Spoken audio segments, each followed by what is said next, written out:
DJ Sanjay Gautam पिए तो cigarette पनमा के कहे धर्मेंद्र छौरी गड़बड़ छै माल।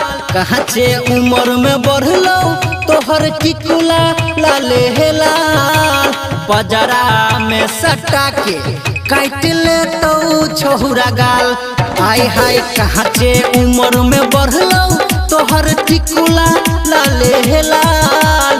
बजरा में सटा के काट ले तो तोहर गाल। बुझली के।